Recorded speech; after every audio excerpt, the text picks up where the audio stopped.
Here heartily. The title of our Africa topic tonight is The African Union at 20. We have called our great African lions to speak with us. We have called our great lionesses to herd us when we stray. Hear these wise visionaries and heed their truths. Our Twitter handles for our social media crowd: at UNISA, at TM Foundation, at eNCA, and at UNISA Africa Today, at #UNISA Africa Today. And now we'll hand you over to our very special, very dear Professor Puleng Lenkabula. She's the Principal and Vice Chancellor of UNISA. And guess what? The first woman Vice Chancellor in 148 years at UNISA. Isn't that wonderful? She's also a Professor of Ethics, supervising the intersections of ecology, economy, and feminist theorization. She's wholly, fully, with all her heart committed to the success of UNISA, to making our university a proud and innovative African university for global thought leaders. I ask you now, for the purpose of our protocols, our Vice Chancellor will come up and conduct the protocols and further introductions. Welcome, Professor Puleng Lenkabula.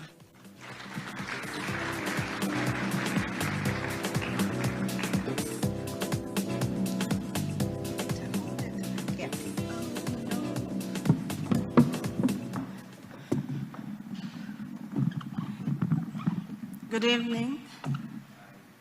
Dumelang. Sanbonan. Good evening. Thank you. I'd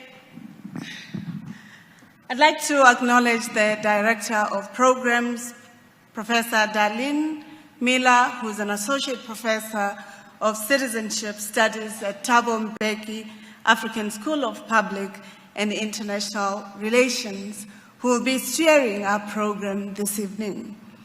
I also want to acknowledge His Excellency, the former President of the Republic of South Africa, the patron of Thabo Mbeki Foundation, and the Chancellor of the University of South Africa.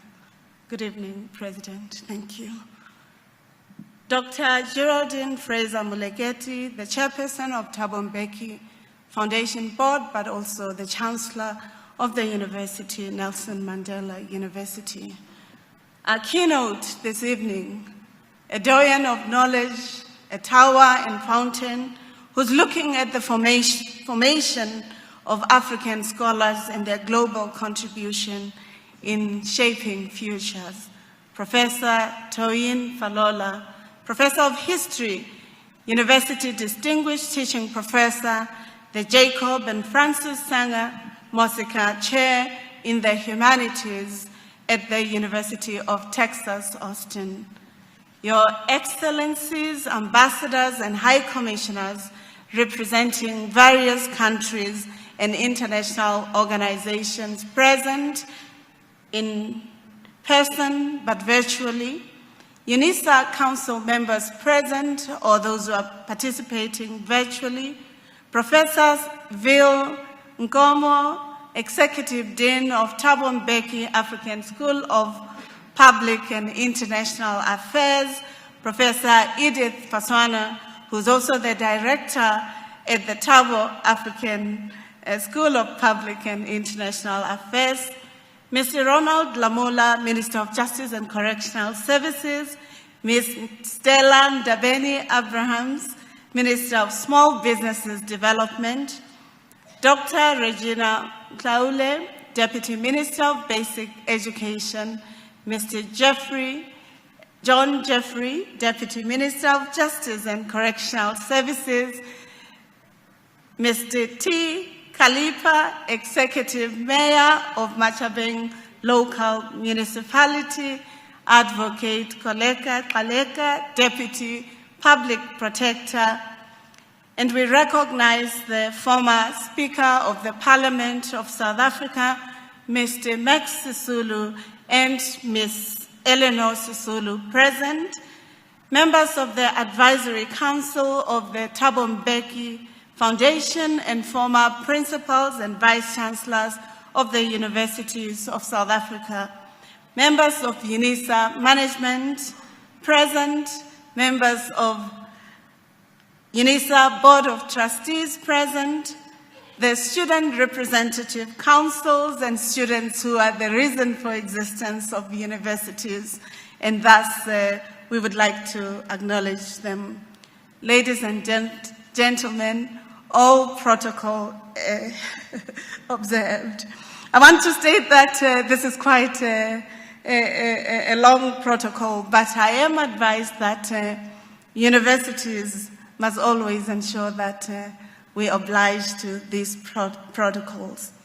I want to start by really acknowledging with great pleasure and welcome you to the historic and important occasion where we are celebrating this continent, the august continent of Africa, in marking the 20 years of the African Union, the 12 years that the Thabo Mbeki School has been initiating Africa Day lectures, but also the historic moment that the University of South Africa would be celebrating, which is 149 years today, and yet next year, 150 years. These are important aspects for UNISA, is the inventor of open distance e-learning in the world, not just here at home. And that's what we have bequeathed the world with, which is becoming even more relevant in the aftermath of COVID-19, where digitalization and distance education has become an important imperative, if not an asset, for the world. We stand highly indebted to President Thabo Mbeki and the School of Public International Affairs for notable efforts in keeping the Pan-African dream of our forebears alive amidst the constant barrage and mammoth of challenges, but also to igniting that sense of hope where knowledge and research find praxis in the solution systems that we in society and in universities must be at the center of.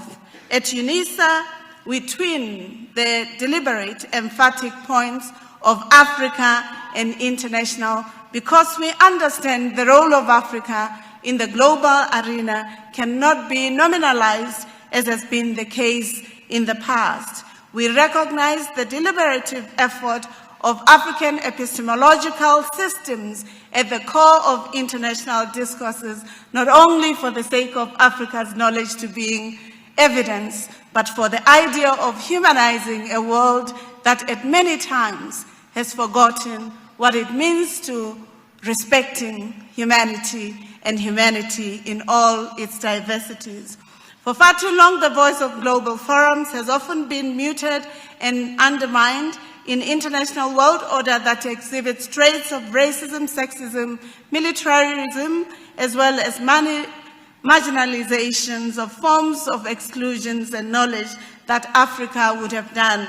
And the invitation by President Mbeki for us to thinking through what it means ontologically, but also in terms of knowledge, to being African, and his invitation in 2002 to rethinking and reimagining the organization of African Union into the African Union is an important invitation that all of us in society, including as institutions of higher learning, must affirm.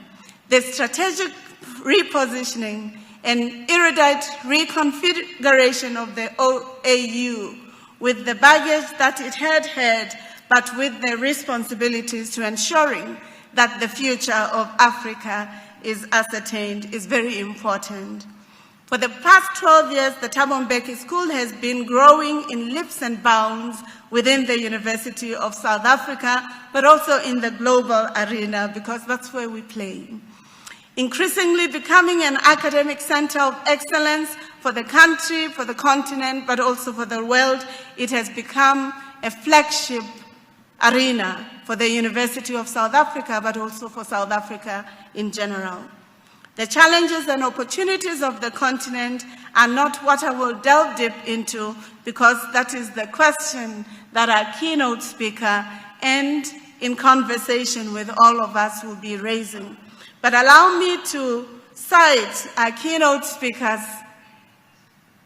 quote. In his book, African Universities Shape, in his book on decolonizing African studies, knowledge production, agency, and voice. This is an invitation to ensure that knowledge is not just talked about, it's embodied, it transforms, and the agency of those who know are able to be co-constructing and building its futures. And he says, allow me to quote you extensively, Professor Falola. He says, the future with respect to the status of coloniality appears to be a joint venture between intellectuals, the government, and the people of the nation.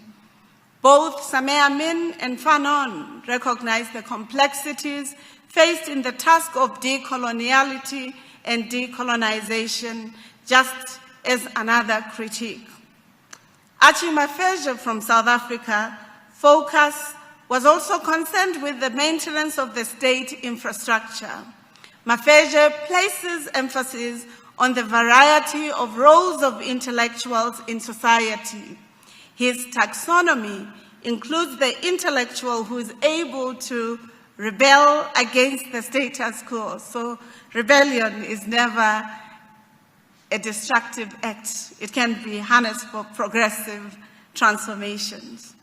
But he also said, Mafeja also reminded us around those transcended intellectuals who are opposed to the current state, as well as those intellectuals who do not appreciate the intellectual freedom sets, which has to set them apart from many academics, researchers, and theorists, and his argument to placing a heavy emphasis on the necessity of political and economic action, which is long overdue for the revolution, if future generations are to prosper, must always be attentive to this. And thank you, Professor Falola.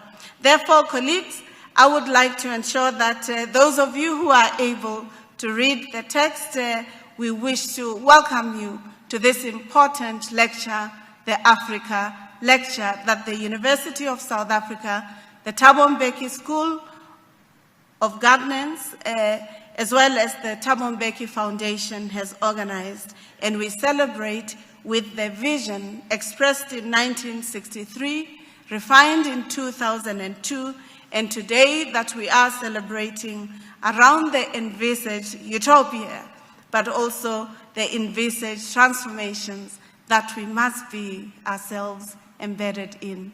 You're welcome. Lea Amuhela. Thank you very much.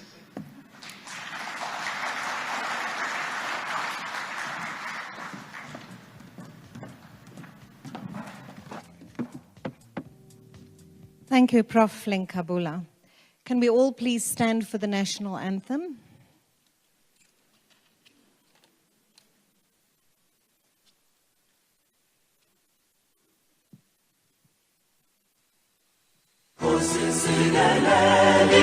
Africa, malupangalisu kondorayo, Kiswahili tanazo yetu, sigelela China, lusapolwayo, mulela buluka sichama sa Yesu.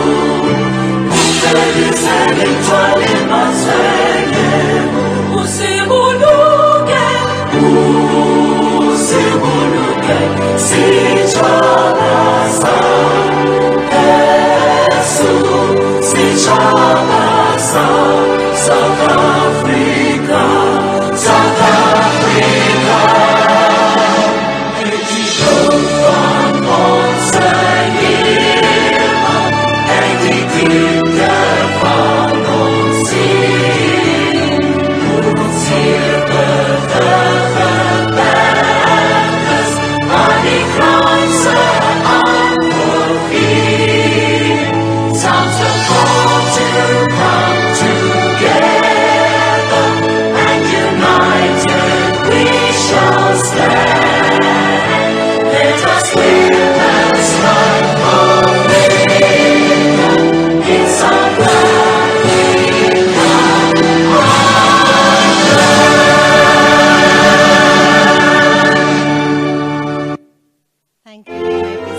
fight together for lasting peace and justice on earth. Oh, sons and daughters of Africa, flesh of the sun and flesh of the sky, let us make Africa the tree of life.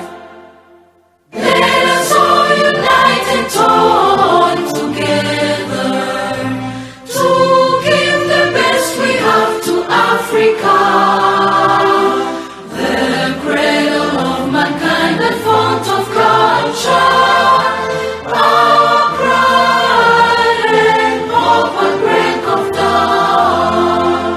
Oh, sons and daughters of Africa, flesh of the sun and flesh of the sky, let us make Africa the tree of life.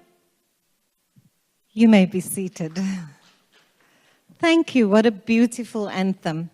And now I would like to hand over to our gentle but firm leader, the Executive Dean of the Thabo Mbeki African School of Public and International Affairs, Professor Sibusiso Nkomo. Prof. Nkomo has his own stellar background. He is one of those cum laude professors. We have to tell the people, Prof. It's not just anybody that was brought to the school, you know. He was a research professor in the Center for Advancement of Scholarship at the University of Pretoria. And one of the things I like on his CV is that he serves on the editorial board of the Servant Leadership Journal, published at Gonzaga University. Welcome, Prof.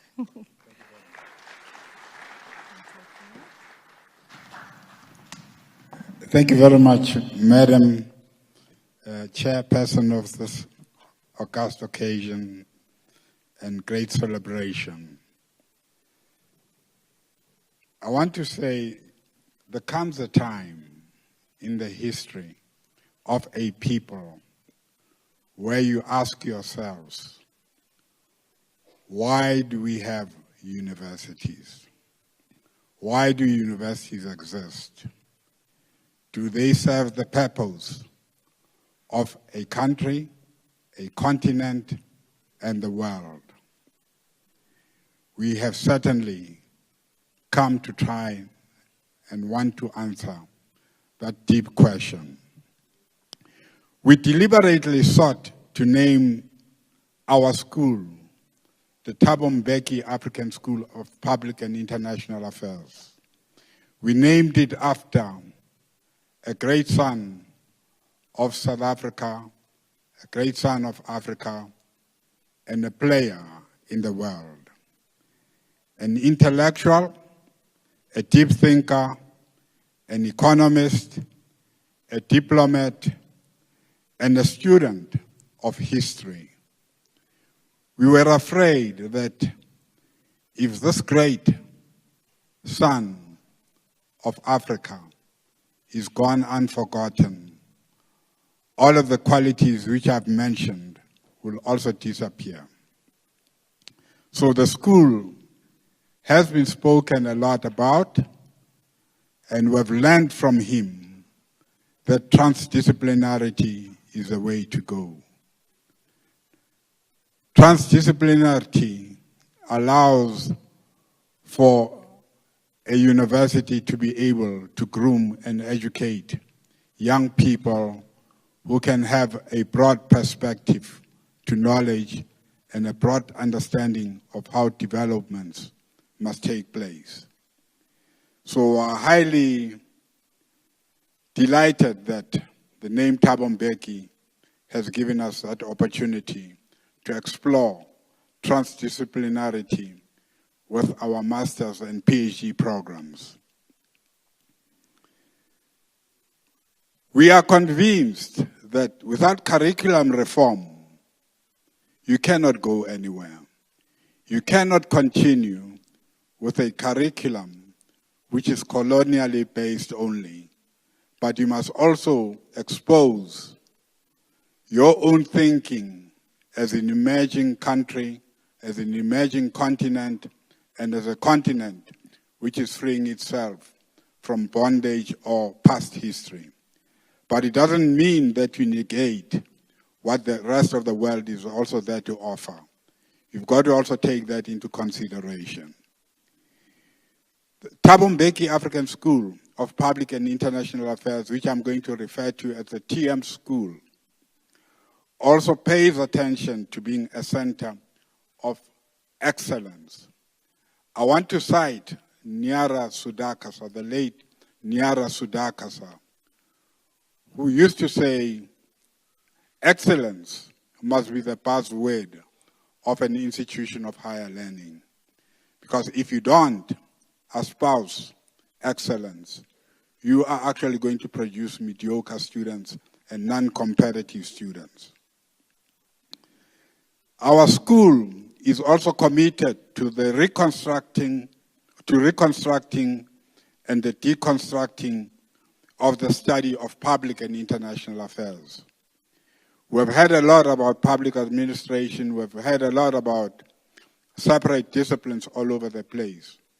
But we are saying we want to bring together public and international affairs because they go together and they make a difference, and it makes sense why in other parts of the world they've established schools like the John F. Kennedy School of Government, they've established the Lyndon Johnson School of Public Affairs, and it makes sense that we should actually be competitive and also come up with a combination which is unique to this part of the world. I want to summarize by saying we're lucky as the TM School to have outstanding individuals associated with us, and one of them is going to be the keynote speaker tonight, Professor Toyini Falola, who has distinguished himself as a professor.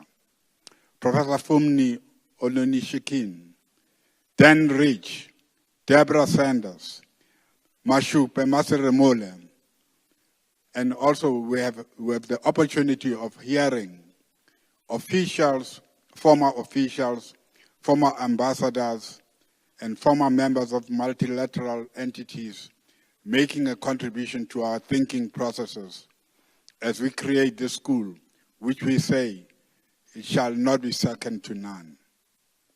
Finally, I must share with you that we have had the luck of attracting some of the best minds so far in the academic world. Hopefully in a few days, we will release a newsletter on them and the names of our distinguished board of advisors, chaired or led by Professor Falola. Thank you very much, ladies and gentlemen.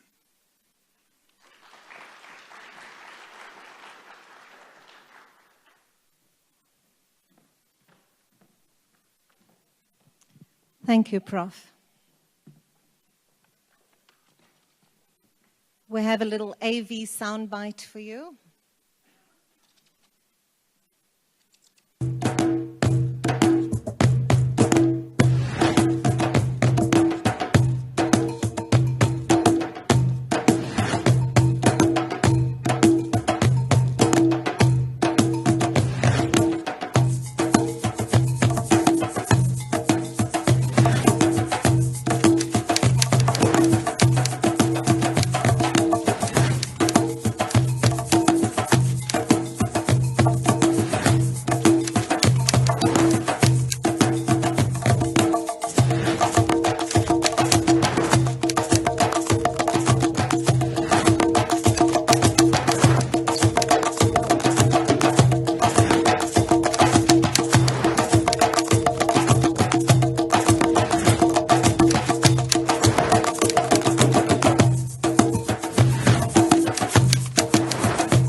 Wow.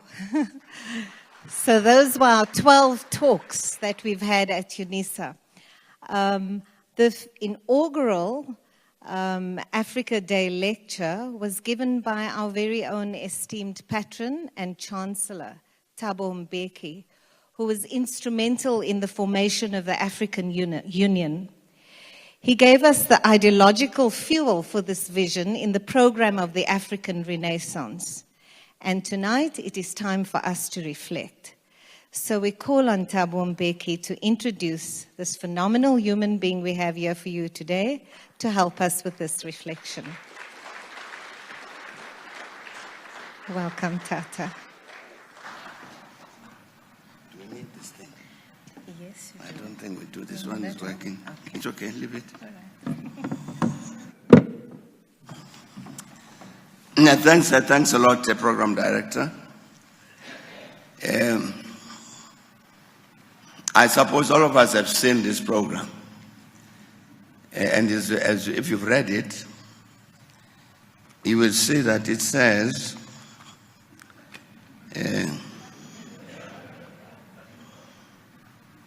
I must speak for 30 minutes. Now I decided no, that was not enough. So I'll speak for 40. But thanks a lot, Program Director.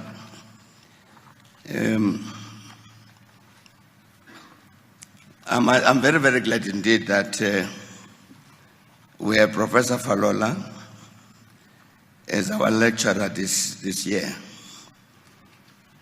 I will say something about him just now.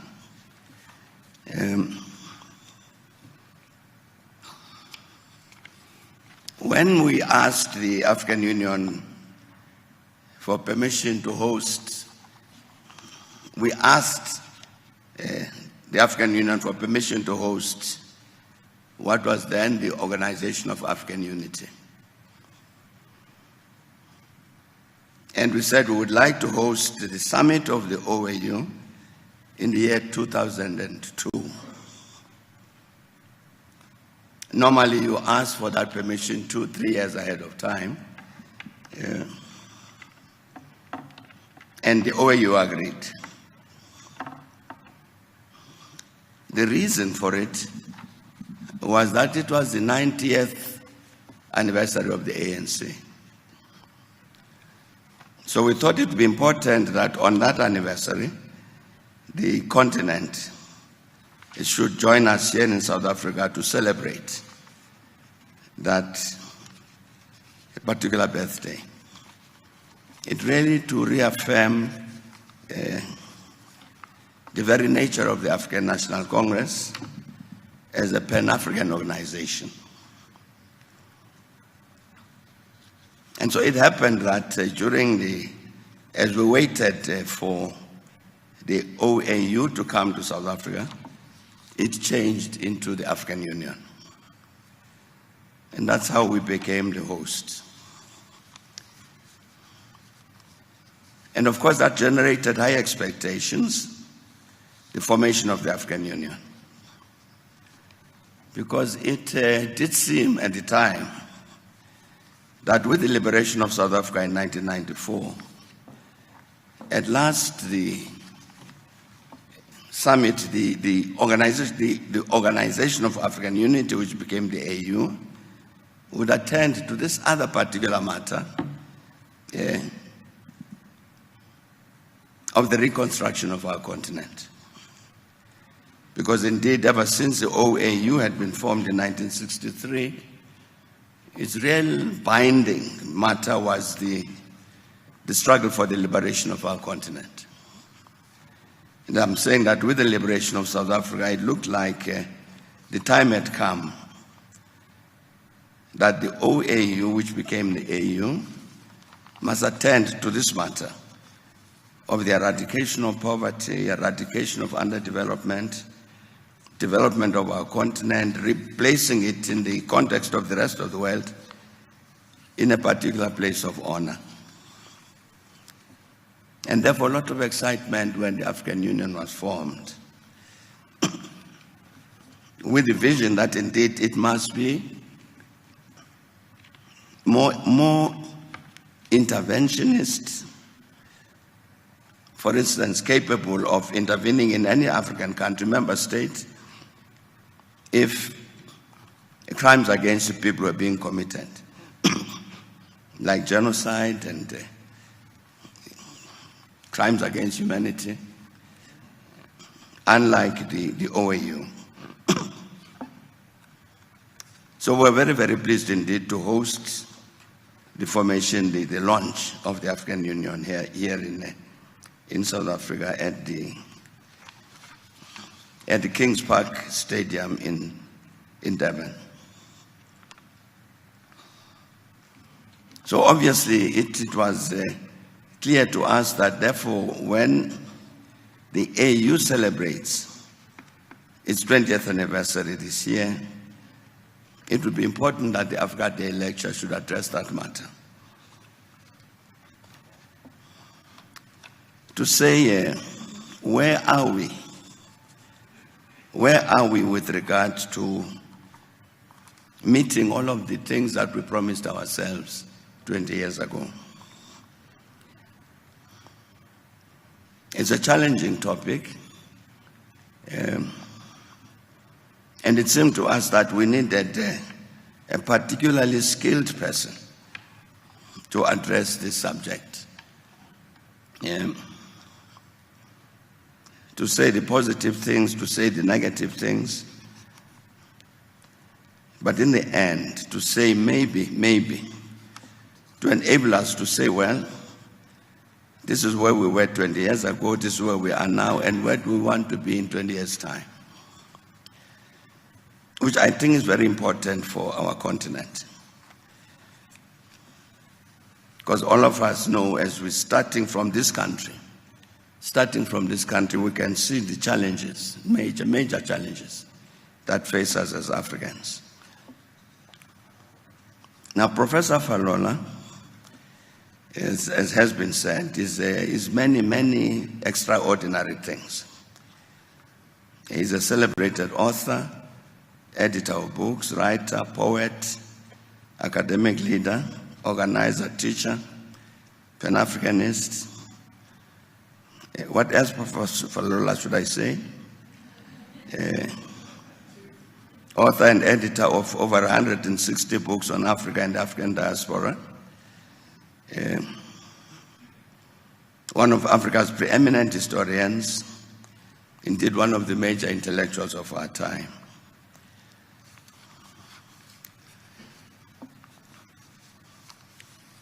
There is an annual international conference that's named after him, as the Toyin Falola Annual Conference on Africa and African Diaspora, which meets every July in a major African university. The Association of Third World Studies has named its annual Best Book Award after him as the Toyin Falola Prize for the best book in Africa, on Africa.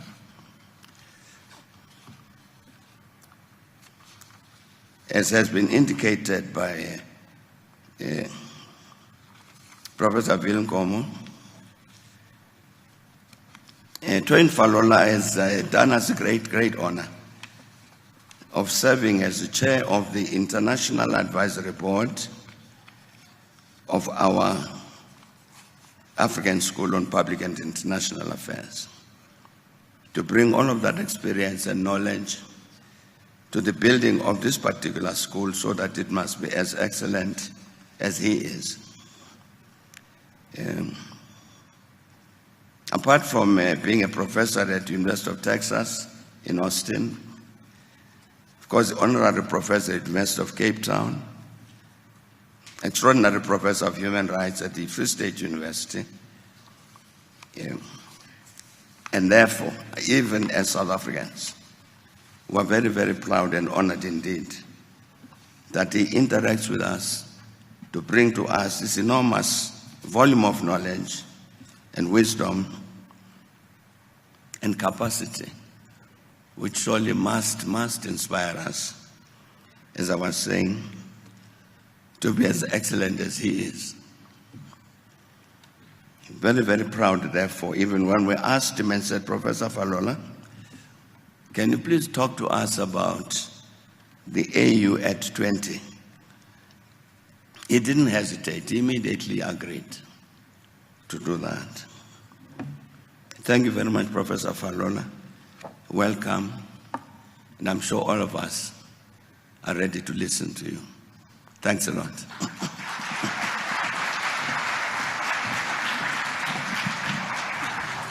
Nkosi Tata Mbeki. And now, can we welcome our Nigerian professor in an African way and Ululet?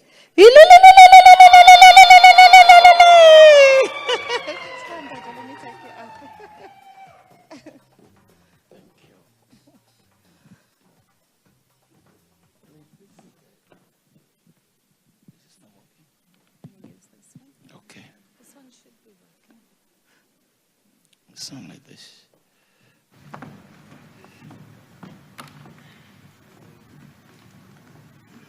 His Excellency, President Mbeki, the Vice Chancellor, Professor eNCA, I stand on all existing protocol. It's a pleasure for me to be here today. I'm one of you. As many of my friends who are here know, I come here a lot. I want to start with a proverb. A heavy basket cannot be lifted to the head with one hand. It's a Yoruba adage with the meaning that one can only boast of a collective and cooperative front because an individual effort makes one susceptible to attacks and challenges. In English, you say united we stand, divided we fall. There are many variants of this adage, but the point is that collective effort leads to greater success, and this is the foundation of the African Union that we're gathered here today to celebrate 20 years of its existence. It's an evidence of a paradigm shift in continental ideology. The African dream took on a more profound continental hope and shape when African countries came together to plan on how to achieve independence across all sectors of African life and development. Before this, as President Mbeki reminded you, the Organization of African Unity attempted to promote unity and economic independence by upholding unique African social attributes and economic progress among all members. The history of the African Union is well known to many of you in this audience, and its problems are also well known. The swing shifted in 2001 when the AU took decisive steps to refocus its objectives and structures to accommodate contemporary matters affecting us, as well as a renewal of developmental strategies to match our realities. The African Union was founded in 2002, following a 2-year process of thorough analysis of the former entity. It was a vigorous, robust conversation. The papers are available, the debates are important, and they represent major documents of the era. Since then, the AU has taken on a new duty, different from achieving independence from European colonial rule, and it has tried to focus more on preserving democratic principles. In this transition, And at this moment, we have to pay tribute to some of our ancestors who initiated many of these ideas as way back as the 19th century. Ancestors such as William Biden, Marcus Garvey, W.E.B. Du Bois, arguably the most preeminent intellectual of the last century, Kwame Nkrumah, Julius Nyerere, and our own Thabo Mbeki, a visionary leader. Permit me to devote a few minutes on Thabo Mbeki himself.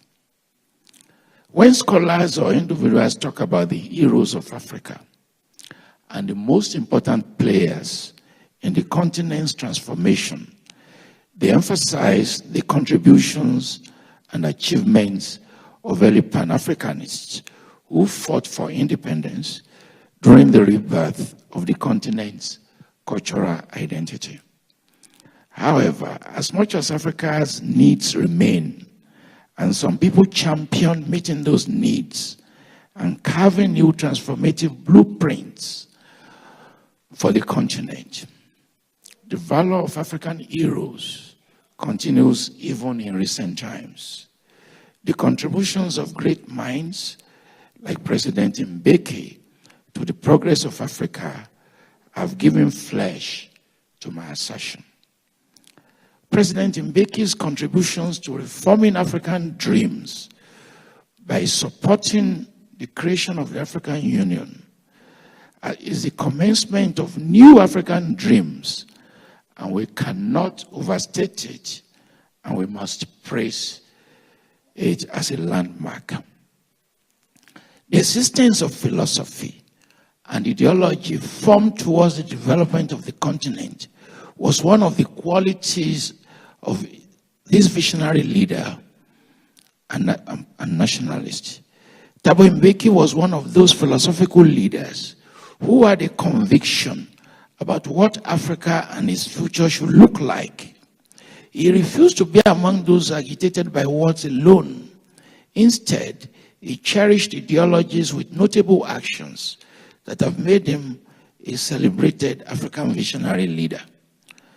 President Mbeki believed in an African renaissance and held to that ambition to develop the continent. His speech to the South African Constitutional Assembly on May 8, 1996, titled "I'm an African," made people understand his renaissance ambition for the continent. President Mbeki believed that there was a need to restructure the core agitations of the continent towards a renaissance that is socially imperative, that could be the only leeway to change, transformation, and the recovery of an African identity. President Mbeki, we cannot thank you enough. His views have been a clarion call for Africans and African leaders to wake up to reality and explore the advantages and benefits of globalization and transformative paradigm shifts in the cultural evaluation of Africa. While many will aim at achieving political independence of the continent, as seen from the early Pan-Africanist movements, President Mbeki's visions were more targeted towards the economic independence of the continent and a more pragmatic approach to solving current and evolving problems. These perspectives have been claimed to favor the aggrandizement of Africa's economic, social, and cultural status. He built on the ideas of Blyden, he built on the ideas of Du Bois, he built on the ideas of Nkrumah, and he shifted many of these ideas to economic paradigms. That shift, Thabo Mbeki School, you have to study them more robustly. The Renaissance is built on Africa's innate attributes, as Mbeki argues, which have been seen in our past history, like the architecture, arts, creativity of African cultures, Nok civilization, and Egyptian innovations, among others. However, the ideas were open to foreign aims in order for Africa not to be self-destructive, considering the necessity of intercontinental cooperation. This reflects in President Mbeki's notable activities regarding the creation of NEPAD, and I was instrumental in getting the G8 countries to fund the agency. We cannot thank him enough. Mbeki's visions have been labeled neo-Pan-Africanist and argued by different scholars, including myself, to be partly off the grid of Pan-Africanism. However, one thing is certain about his ambitions for Africa and Africans.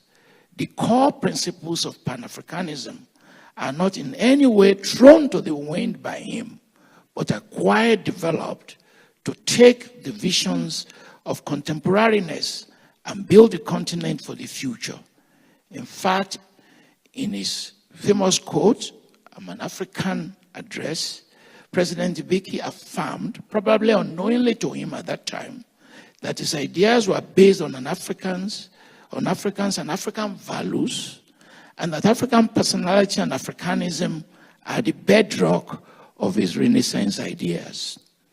All these visions, his expectations, and how far the African Union has come could also be seen and appreciated in his address during the 10th anniversary of the African Union. With President Mbeki's spirit and conviction, coupled with the visions of other African leaders, there was an agreement on the need to rebut the continent's mission and goals and prepare it for the future. He and other leaders saw the need to link the OAU's long fights with our current and future needs of the continent. And this could be seen as a summary of the idea behind the proposal and adoption of the formation of the African Union.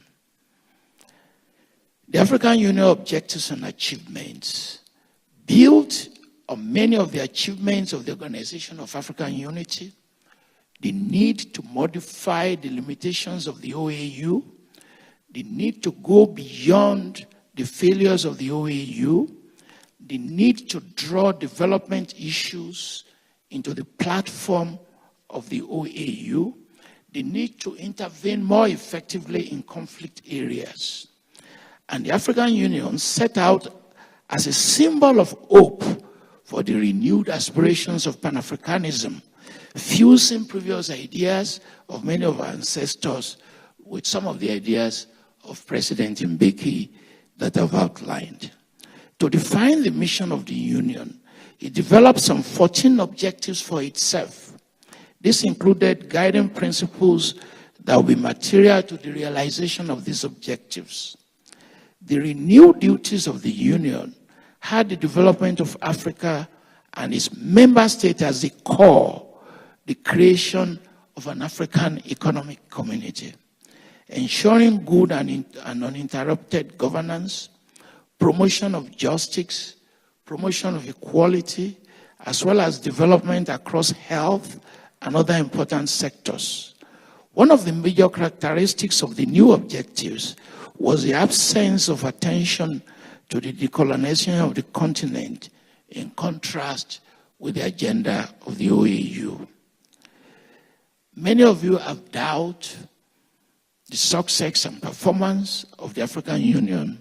I hope to convince you this evening that it has achieved a lot. It has actually achieved tremendously. And I'm not talking from reviews of policy papers.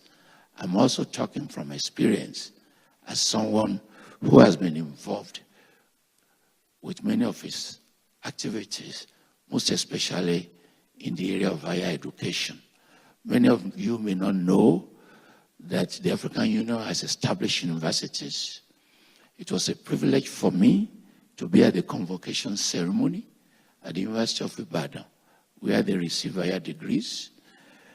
And we have redefined the issues around research grants to make it more relevant, to assess its impact, and we have reviewed the linkages with external colleagues and Africans abroad. Many of you may not know that it was very deliberative to redefine the number of African regions from 5 to move it to 6, in which the entire body of African diaspora, we now categorize them as Africa's 6th region. And to those of us who write books and textbooks, we are doing the linkages. We are trying to say we should not make a distinction between home and abroad and fuse them together. Many of you may not be aware that the African Union has insisted on the creation of African 6th region in all presidential offices. They've created the African bond, and they have created linkages between those at home and those abroad. I am happy to be part of that great initiative. It's a symbol of hope, and the objectives have made the African Union preoccupied with the development of its member states. It has prioritized issues of economic interests more than ever before, with solid documents on intergroup relations, intergroup trade, Africa Free Zone, ideas about developing an African currency. It has launched an African Union passport, and when it's in due operation, I'm pleading to all of you to apply, because you can use it to travel to all the countries in Africa. And we are thinking, and some are thinking, in terms of reducing the number of customs and immigrations that you have to pass through. When this is in full operation, you can just get up and go to any African countries and just enter effortlessly. Many of these initiatives are not known because of the way communication works. There are ideas on sustainable development, the adoption of the principle of sovereignty, the adoption of the principles of maintaining peace, the adoption of the principles of quickly resolving conflicts. The African Union inherited the globalization attempts of the OAU and related challenges, including the risk of marginalization and separation within the continent. Decisions have been taken with respect to globalization, and in recent time, the conversation has been about the revival of the non-alignment movement. This is the area where there's a lot of discussion, driven by the current crisis in Ukraine. Should we revive the non-aligned movement? Seeing the new mission of the African Union and the expectations of Africans of what it can offer, it is important to ask if the African Union has been fulfilling its objectives. It's 20 years old this month, and that is about half of the life of its predecessor, the OAU. Is it on a course to actualize its mission? What are its challenges? If economic growth has been one of its most important objectives, how far has this been achieved? The economic growth pattern of the continent could be attributed to many factors, part of which will include an open trade system, foreign direct investment towards encouraging the growth of African economies. However, one of the most successful and progressive economic efforts was the embrace of industrialization, the recognition of the importance of the fourth industrial revolution, and attention given to the use of technology, the promotion of the internet, and focus on building human capacity.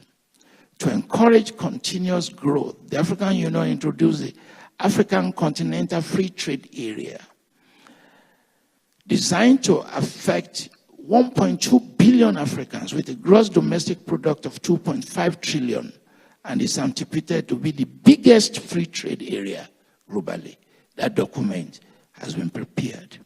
In achieving better economic growth for the continent, the Union has been in partnership with many countries, sub-regional organizations, And to fulfill its commission towards maintaining peace and defending African citizens, the AU shifted to a strategic policy of promoting peace.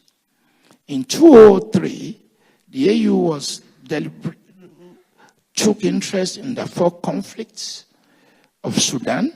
It was active in ending the conflict, and President Mbeki was part of that initiative. You already know the story of Sudan.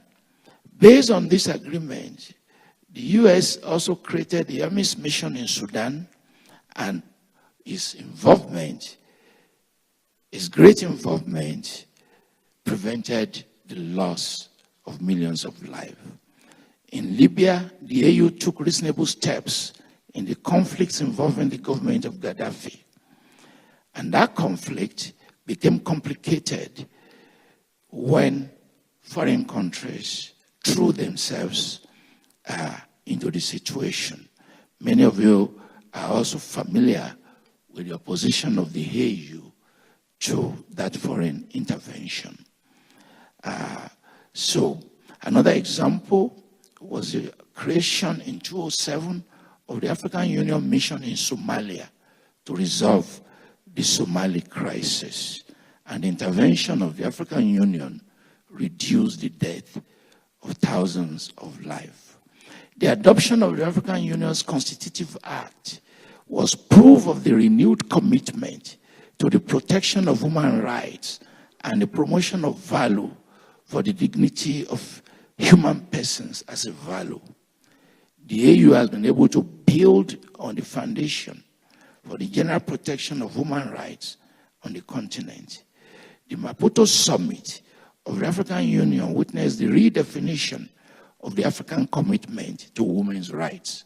I've seen in this hall 2 people who are part of this initiative. Adopting the Maputo Protocol on African women's rights has been a commendable step that showcases the commitment to women's rights. Today, the participation of women in African politics keeps increasing. We need more, but we've produced women as presidents, including the current president of Tanzania. Promoting democracy, human rights, and good governance, these are part of the focus of the Union. We've created the Charter on Democracy, on Government, on Elections, and a Department of Political Affairs with a commissioner who monitors many of these activities. I've said all this just to mention some major contributions. But we have challenges, we have failures, and disappointment that I will talk about. When the African Union was instituted in 2001, it was a conviction that there would finally be an answer to all the problems that militated against the continent, and where it did not resolve them immediately. The ambition was big, the expectations were many. It was expected that the spirit of Pan-Africanism would permeate all aspects of our politics and development. A different dimension in intra-African affairs and relationships between member states, especially in their internal affairs, was expected to broaden the scope of human rights, deserving development, and sustainable economic edification. Despite all the promises, achievements, and actions of the African Union, the important question is whether the AU has been able to fulfill the purpose for which it was created. What are the loose ends? As I stand before you today, we have problems that we worry about. We worry about the coups coming back to Africa. We worry about state capture in Nigeria and South Africa. We worry about implosion in the Sahel. We worry about issues of migrations. We worry about issues of the high rate of unemployment. And we worry about our youth who want to leave the continent, taking difficult decisions, crossing the long Sahara Desert. We worry about, many of you in this audience worry about. And the search for more express and evident unity of Africa, which has been the purpose of the OAU and the purpose of the AU, we also worry about all those. The understanding that informed the agitation for African progress regarding integration, regarding regionalism, we worry about all those.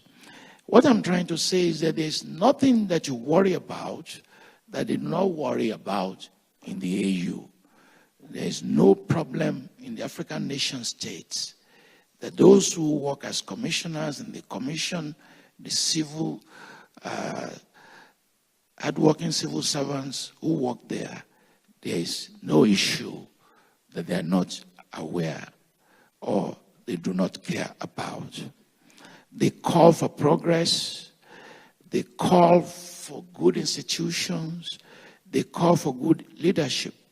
And the institutionalization of the African peer review mechanism, which has met in South Africa several times, and the new Partnership for Africa's Development, NEPAD, both have allowed for action towards uniform adoption of standards, practices, and policies targeted at sustainable development and growth in all areas of African society. There's so many conversations on the issues of development. The AU has hoped that a major increase in the chances of developing African states through strategic efforts will positively impact all Africans. The view is that development is meant to occur and maximally impact and change our people's economic and social progress. The AU is aware of the poverty rate of Africans, and its figure as of 2019 that about 34% of Africans still live below $1.9 per day poverty line. That 59% fall below the $3 per day, and 80% live below $5 per day. All these figures, the AU has collected them, and so many worries have been expressed. The estimated number of Africans living in extreme poverty has been put at 478 million. That is a large number. And as a result of the global commercial and economic shutdown caused by COVID-19 epidemic, this figure climbed to 490 million Africans living below $2 per day. From 2000 to 2020, there was a small decrease in the number of poor people in Africa, thanks to the efforts of respective nations and the union. But the impact of COVID and currently the impact of the war in Ukraine is causing some major concern. The AU is aware of the falling standard of living of Africans in relation to development. It's aware of limited infrastructural development in almost all African countries. It's aware of the challenges of the limitations of job. Conversations have been held on how to diversify the economy with strategies from African countries in partnership with the African Union. There are conversations in 10 countries to further develop their growing economies. There are efforts to use as linchpin the economies of Nigeria, Ghana, Tanzania, Mozambique, Zambia, and Ethiopia to impact on the economies of other countries. The AU has a blueprint on development of roads, access to motorable and good roads, which is about 34% as against the international standard of 50%. You may wonder, am I talking about documents? Yes, there are great documents. And am I talking about some activities? Yes, there are activities. Are these activities enough? No, they are not enough. Despite the efforts of the African Union, it seems that there are examples to substantiate an argument for the trending reversal of democracy in Africa. You and I are worried about this democratic recession. This recession undermines the efforts of the AU and casts doubts on the fulfillment of the reason behind its creation. You are right to express your doubts. Aside from the efforts of the AU in the promotion and protection of democratic government, there are numerous other attempts to keep the democratic promise of the African Union. And one of the most promising was the adoption of the Charter of Democracy. Can the OAU manage the democratic recession?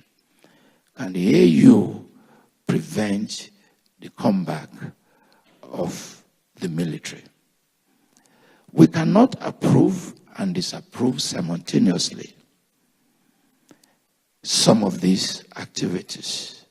The AU has essentially not been stable in many of its commitments to promoting democracy in Africa, and its inconsistency has opened the Union to legitimate criticism.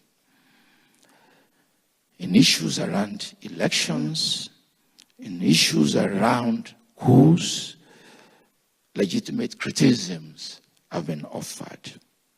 Despite the Union's efforts to make the continent grow economically and promote democracy, there have been about 40 attempted coups since 2010 and about 12 successful coups that removed elected government and replaced them with military rule. The predominance of military coups, although caused by frustrating situations of individual countries, has been a major challenge to the commitment of the AU against any assault on elected government and issues around political stability in Africa. If you have cause to worry, I will join you in that worry. The situation has deteriorated to the point that we now ask if coups are returning to Africa and whether the African Union has failed in its promise to safeguard democracy. Some of us have suggested the need to retain the representations in all the regional bodies in the African Union, because representations are based on recommendations by presidents of countries, by politicians in countries. In our study of the ECOWAS, we realized that it is the politicians that sponsor their friends to represent their countries in ECOWAS. And when major decisions occur, they do not decide as we expect, simply because they are playing the politics of those who put them there. Some of us are beginning to suggest that our representatives in the African Union should be people like you, and should include people like you and I, who will not be connected to the politicians in our respective countries. While the AU can make declarations, adopt protocols, offer statements on its position against or for a particular action, one of the consistent problems associated with the Union is the difficulty in enforcing its decisions and actions. And on this, all international organizations, whether it's the African Union or the EU, suffer from this problem. To strengthen its enforcement and protection of human rights, the AU established the African Court on Human and People's Rights in 2004. It's an impressive document, and people are challenging the AU to move more aggressively towards its implementation. In respect to the commitment of the AU to the position on election, the principle of responsibility to protect the security challenges and instabilities in some countries, many are suggesting a revision of many of its policy papers.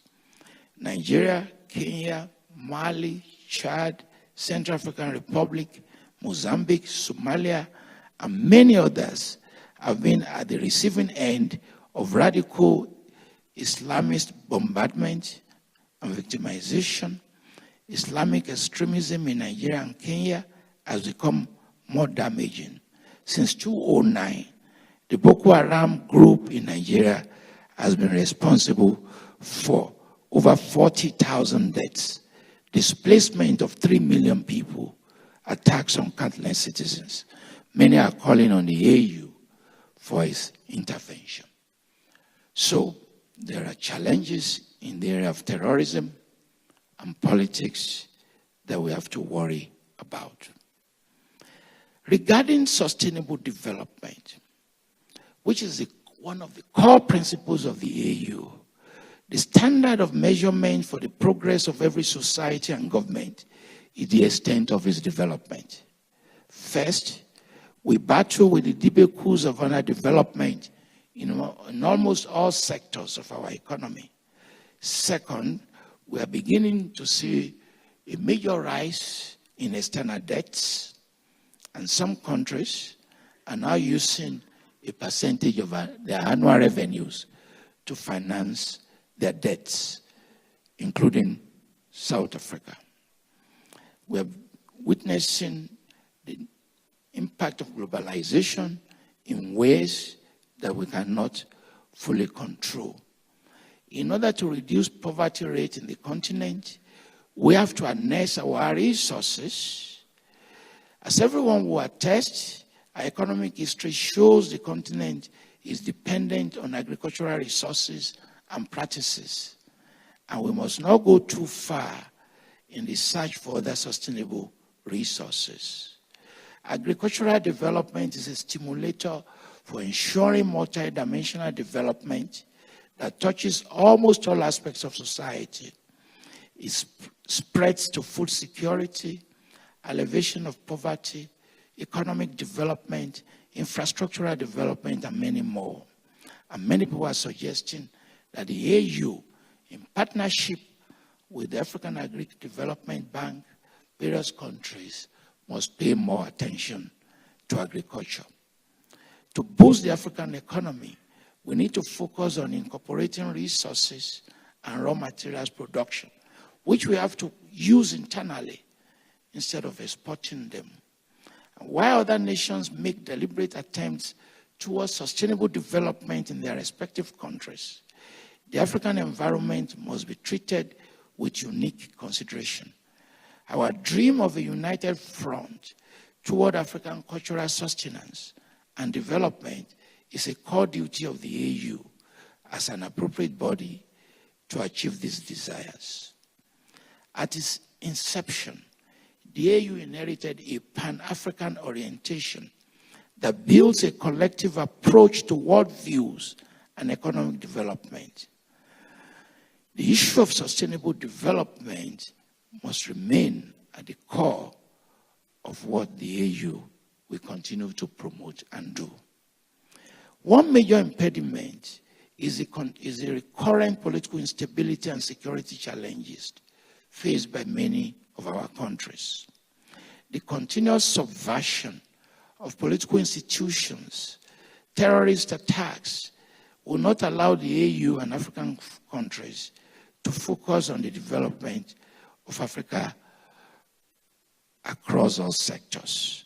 And a new security challenge has opened up in internet and a wide range of cyber security. And we have to pay attention to what to do with emerging threat from cyber attacks. Many of you have heard about the Agenda 2063. And this Agenda 2063, I want to talk about because it now constitutes the overarching core of the program of the AU. For the past 20 years, the African Union has recorded commendable achievements. It has failed noticeably in many areas. It has battled recurrent and momentary challenges. The Union has gone through transformational processes that have been able to make it adjust its orientation towards the current needs of the continent. While we might be concerned about the past and current actions of the AU, we must always be ready to draw back and ask if the AU has a plan for the future. Unsurprisingly, the African Union has been able to reel out plans covering the continent's current and future challenges. The Agenda 2063 is one of such futuristic agreements and subscriptions that the African nations have decided to execute. There's a consensus around Agenda 2063. In recognition of the need to salvage the African society from continued problems of underdevelopment and ensure social and economic growth, the African leaders and the African Union realized that there was a need to build a sustainable plan that will be inspired by Pan-African values, which is inclusive towards all African countries. Upon this realization, the Agenda 2063, which projects forward 50 years of deliberate and coordinated plans towards African development and a definitive voice in the international community, had to be built. The Agenda 2063 is a source of solutions that will be drawn from Africa itself and allow the continent to take lessons from the achievements and failures of the past. The plan is intended to provide enough opportunities over 50 years to positively influence the socio-economic development of the continent by 2063. If you have not seen the document, please try to look for it. It is ambitious. It's expansive. It's built upon three principles: prosperity, unity, and peace, to be enjoyed by all Africans without reservation. It's divided into the short span, the medium and the long-term goals, 10 years, 25 and 50 years. At the Golden Jubilee celebration of the OAU in 2013, the Agenda 2063 project was aimed at resuscitating and attaining the full African identity, eradicating every form of colonialism in contemporary society, promoting good governance and democracy, including security assurance, despite the present bottlenecks. The AU and African leadership intend to reach this goal through a continuous partnership with other international bodies and organizations and African countries to arrive at a sustainable approach for intentional management of such long-term projects in the right trajectory. The Union's implementation plan included the reliance on the youth, who are the most appropriate beneficiaries of this project, the women who are currently marginalized, and likewise Africans in diaspora, for the assurance of sustainable monitoring of the agenda's implementation. The African Union has been deliberate in seeing to the success of this agenda by departmentalizing it into three: the strategic plan that consists of the objectives and aspirations of the Union for Africa by 2063, the implementation plan to ensure the actualization of those plans, a monitoring and evaluation framework to consistently check the progress and delay in the plans, in addition to providing right solutions through feedbacks.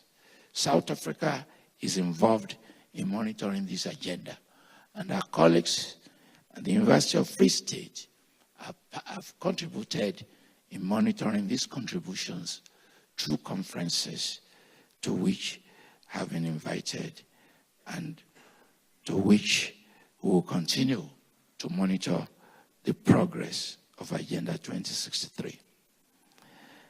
While the African Agenda 2063 is important and commendable, many factors will have to be implemented to ensure that the plan does not change, extended, or disposed of before or after the time frame. The AU must learn to ensure that the implementation and monitoring institutions of the project are well equipped across this time, and its operation must be inclusive of all the African societies and cultures. This is to ensure that the plan does not fail as a result of a lack of implementation and monitoring institutions. The AU must ensure that it achieves a common understanding of the agenda across all its member states to ensure uniformity of purpose and development. To achieve this, the Union must increase its efforts towards achieving unity among African states, ensuring full cooperation of all countries and stakeholders. More so, for this plan to succeed, it must be powered by a prepared and understanding human force. And in order to achieve such a prolonged continental project, it is important that the African Union must intensify its agitation for basic education and encourage meaningful investment in science and technology to prepare the population for and ahead of the 2063 realization deadline. More so, it is important to enhance and recommend the embrace of continuous research in all our universities, in all fields, to increase the possibility of innovative breakthroughs that will aid the actualization of this vision. And in giving its new grants, the AU is insisting on research that is connected to this agenda. You and I must treat this agenda in respect of each specific country based on their specific and special needs. A general approach towards development may result in unanticipated marginalization that will see progressive execution in some parts and failure in others. Thus, a deliberate effort must be made to ensure that each country is carried along with its counterparts and that there should be a quick reaction to any incident that may impede the actualization of the project in each country. This means that all sectors, all organs, all institutions, all commissions of the African Union must be focused consciously on the actualization of this project. The AU and its other institutions and programs that have developed over the years have endeavored to ensure progressive cooperation among African countries. To achieve this, it is believed that Africa must be taken collectively with reasonable immigration and trade policies that will allow the free flow of human and material resources within our continent. This aligns with the early Pan-African ideologies that view Africa as one body, protecting and promoting a common identity. Aside from this ideology, individuals have found the need to migrate and extend commercial activities outside their immediate societies, either temporarily or permanently in human history. And this phenomenon is not going to stop anytime soon. International migration in Africa has to be connected to issues of development, of growth, and cooperation dreams of the continent. However, as you and I know, we are dealing with xenophobic attacks in different parts of the continent, and the problem might not have attracted the attention of the world or academia, but it's a major threat to continental cooperation. Xenophobia and Afrophobia linked with misconstrued nationalism and ethnocentrism have never been good for our development hopes. This problem must be addressed by the AU and reaffirm the commitment of member states to ensuring that such acts are not tolerated. The Union must be assertive with its stance against xenophobia, ensure community education, embark on projects that will ensure high circulation of job opportunities, no matter the origin of any individual. Xenophobia, Afrophobia, and their respective attacks are threats to African unity and a step towards killing the ambition of people who dream about beautiful African future. Have devoted this lecture to the unity of states and countries as the embodiment of the African Union. In doing this, we have limited the scope of our conversation, and it is time that you and I begin to talk about the unity of culture, the African taste of food, our commonality in music, our interest in films. Our people are united. If you are from West Africa, you see the massive migrations of Yoruba people to Gambia. If you visit Nairobi, you see trucks carrying food from Tanzania and Uganda. We do not speak about the unity of culture. We do not speak about the unity of our people. We do not have data on marriages. We do not have data on our people. We do not have data on interactions using religion, how people from South Africa, from Tanzania, go to churches in Nigeria, how Nigerian pastors operate in Kenya. We do not talk about that. And it is time you and I begin to extend our research into the unity among our people and how the use of languages, the use of idioms, the commonalities of our ideas make us who we are. We do not talk about that, but it's very extensive. Neither do we talk about the extensive migration within Africa. We talk about the flow of migration from Africa to the West, but you may not know that more people migrate within Africa itself. I once served on the Commission of Afro-Arab Summit under Mubarak. And Mrs. Mubarak was a good host, supplying us with data. 2 million people move within that region every year. That's far more than Africans who leave Africa. We do not talk about that. The director of the program, the Vice Chancellor, members of the audience, let me close this lecture. And in closing it, I want to return to a statement made in 2002 by President Thabo Mbeki. And I want to quote him. We must act together to build a brighter future. Working together with all of us, governments, parliamentarians, trade unions, private sector, civil society, religious communities, cultural workers, for a better future for the peoples of Africa. And I want to throw challenges using this quotation. And the first challenge will go to Professor Fi Nkomo, who has been given the leadership opportunity to lead the T-Mali School. In our disappointments, in the limitations of Africa, one of the agendas of the T-Mali School is to give us solutions to this problem. Professor V. Nkomo, we expect a lot from you. And we have seen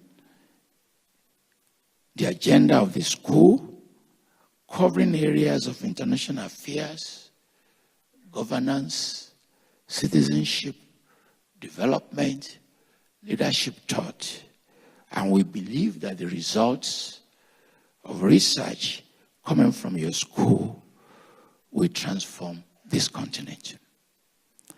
My second challenge is to our youth, that you have a mandate, a great mandate, to build on our inheritances. My generation may have disappointed us, may have disappointed you. Forgive us and correct our mistakes. We've heard you clearly, and we understand that we may have failed you, but you have to move forward without us. And in moving forward, you have to do better than us and spend more time thinking about transformation than about our failure. Ladies and gentlemen, Africa will be defined by success. The success of our humanity, which nobody can take away from us. The success of our humility, which is well known. The success of our resilience. We survived the Atlantic slave trade. We're still here. We survived genocide. We are still here. We survived imperialism. We are still here. We survived colonization. We are still here. We survived poverty. We are still here. We survived COVID. We are still here. There's nothing we're not going to survive.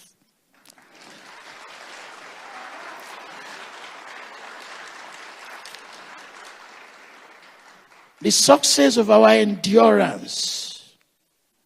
Nobody is celebrating agonies and poverty, but we overcome. The success of our hope, which no one can take away from us. The success of our enormous capacity to turn our pain into our gains. And our gains will multiply and multiply, overcoming our pains. Thank you.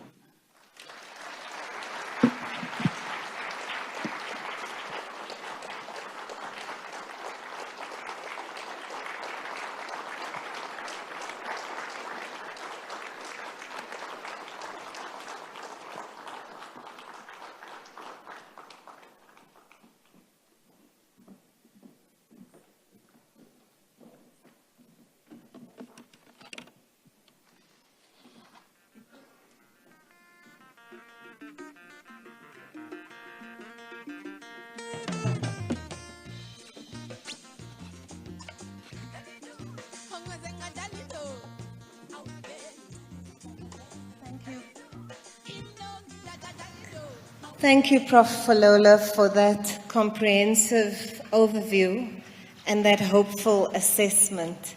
You have touched our hearts. So at this stage of our program, it becomes your turn. And wow, when I look at our audience tonight, we see that beauty of Africa all around our audience. Dr. Geraldine Fraser-Moleketi and others coined a term called fashionomics, and it speaks to some of the creative energy that we as African people bring, the beauty that we as African people bring. And so right now, I'm going to hand you over to our Professor Edith Paswana. She's the director of our academic programs, so there's a heavy mantle on her head with a school that is in its early stages. And she's associate professor as well at our TM school. In her own words, she describes herself as an Afro-decolonial thought leader. She was the Distinguished Humanities Lecturer in 2014. She was one of the Mail and Guardian Top 100 Women, and I'm not including all her publications and scholarly contributions, but she's also co-editor of the National Institute for Humanities and Social Sciences award-winning title, Black Academic Voices in 2020. So I'm going to hand over to Prof. Edith Paswana and just take a look at this fashionomics, because if you see the green of Professor Falola and the green of Professor Paswana, we here have testimony to the beauty of our Africa. She will take you through your part of the program, which is now your questions and answers. Welcome, Prof. Paswana.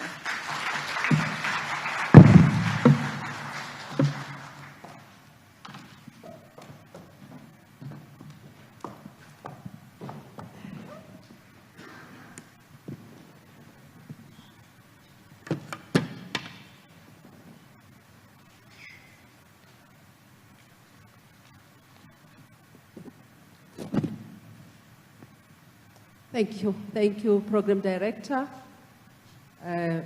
Professor Miller. Thank you.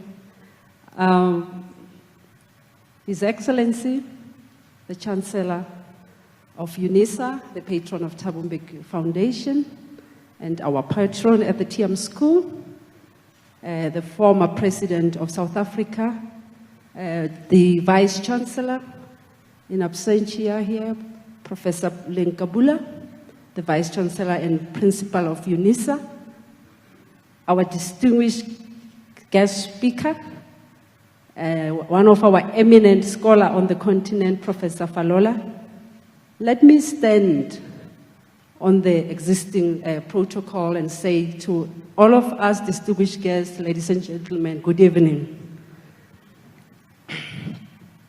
Professor Falola, welcome to South Africa, and welcome to the TM School. You remain one of our eminent scholars in the diaspora. Authentic in my language, which is Sotho sa Leboa. They say,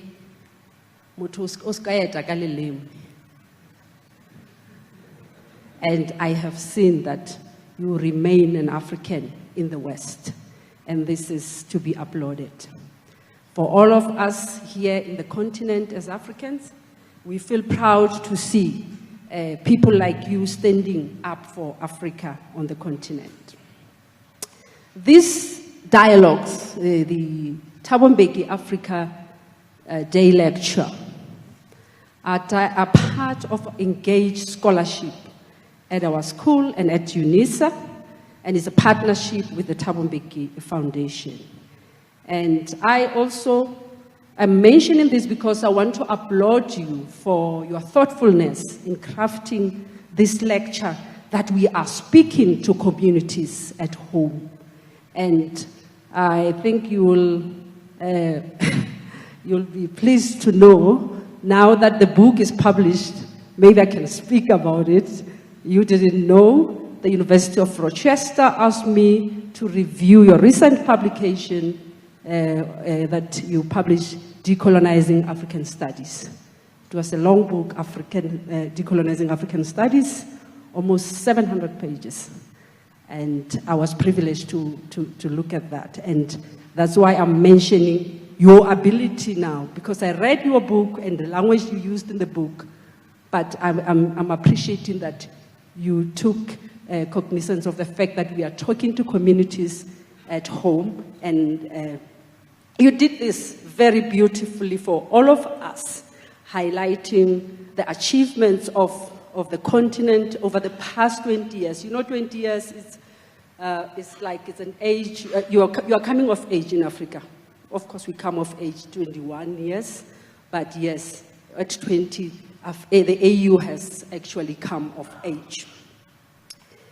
And thank you also for paying homage to the leadership of President Mbeki, his role in providing the architecture for the reconstruction of the continent, and also you have characterized his leadership as a leadership that built on the successes of the past, which was political liberation, and he had a vision for the economic growth and development of the continent, and this is highly, highly appreciated in the lecture. And I want to zoom now and zero in to some of these achievements and challenges that you have highlighted tonight and try to ask you to reflect on what you mentioned as the challenges, and particularly as it related to the coups. 40 attempted coups, you said, and 12 successful ones. Prof, this is not really pleasing for the continent. In 2020, we were meant to silence the guns. Why are the coups coming back? That's my first question to you to reflect on. Why are they coming? Why is there a return of these coups? And then you also mentioned one of the successes or the achievements of the continent.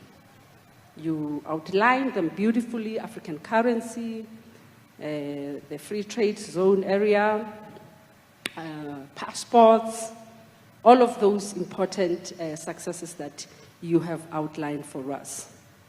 But people on the ground, Africans on the ground, particularly young people, we are losing them to Euro, North America, and China.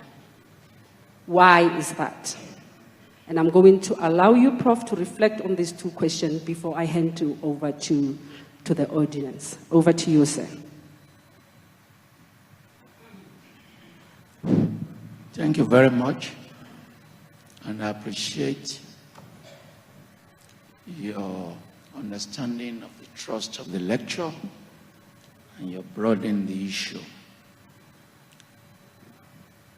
If you Google my name, I wrote an essay in newspapers, including one published in Johannesburg, "Are Coups Back in Africa?"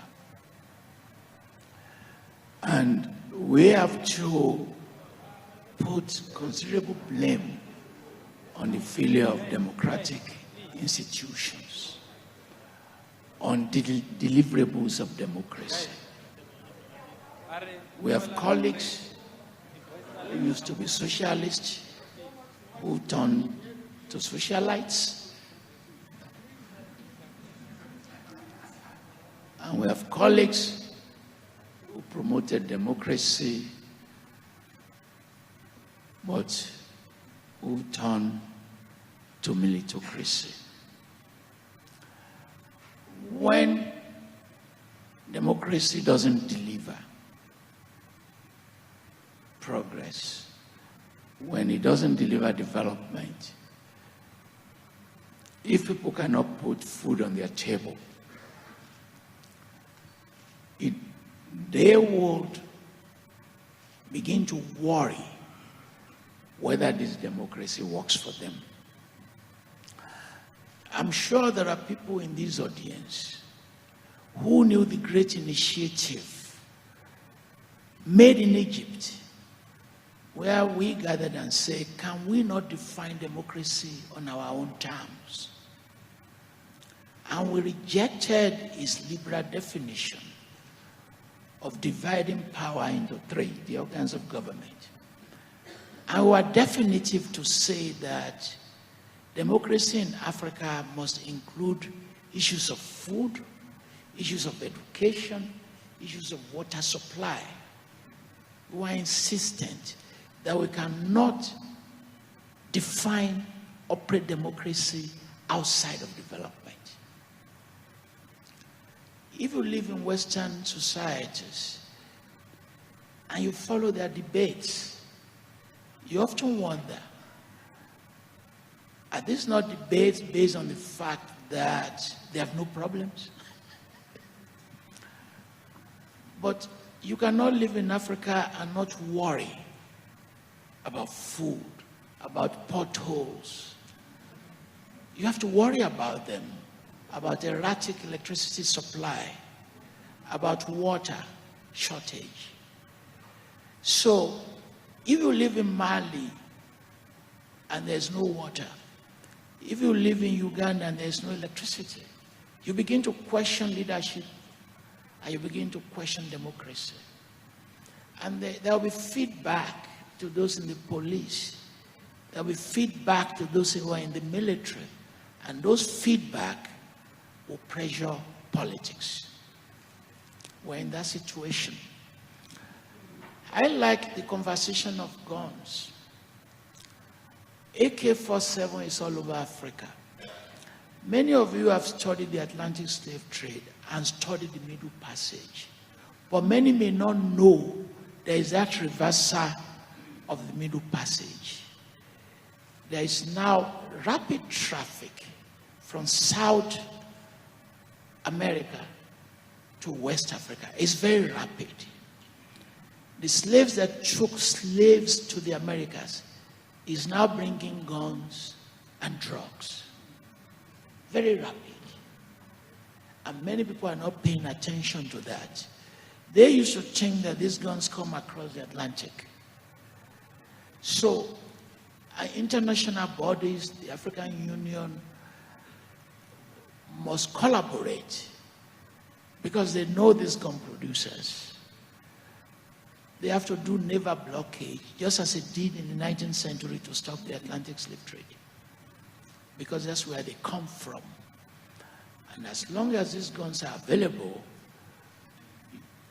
crisis will continue in Central African Republic. The entire Sahel region has imploded. 2 committees have been set up. France set up one led by one of the professors here, actually Mbeki. Another commission was set up in which I served to look at the Sahel. We wrote a 2,000-page report that these places are imploding and we have to check this implosion. But more importantly, we have to see the extent to which these guns are damaging us. Our people are doing this interregional trade. This interregional flow, you and I have actually not studied them. We do. I don't know how many of you travel in East Africa, in West Africa. This is very extensive.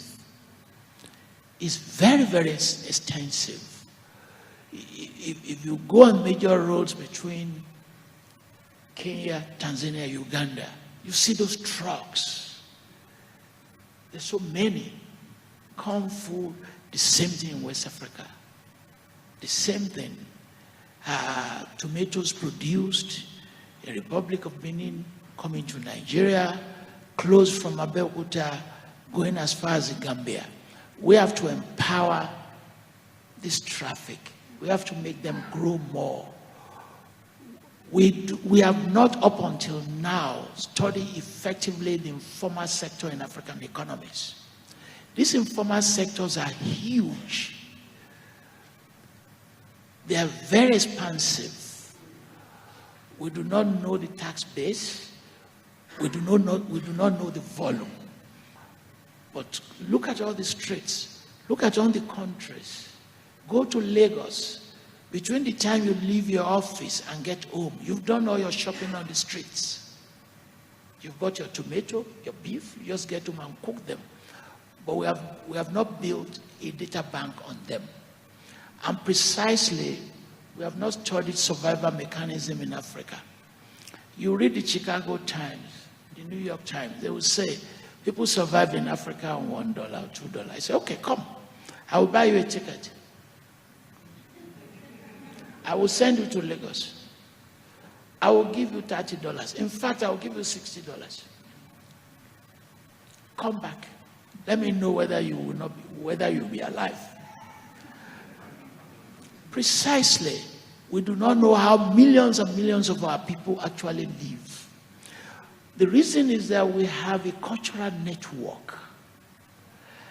I am sure there's nobody in this room, when you are paid at the end of the month, that that money you spend on your own. No, that's not how we are as Africans. You sponsor 5 people, I sponsor 5 people. Those don't go into any database. And the very fact that these communities work for us is one of the very things we must never give up.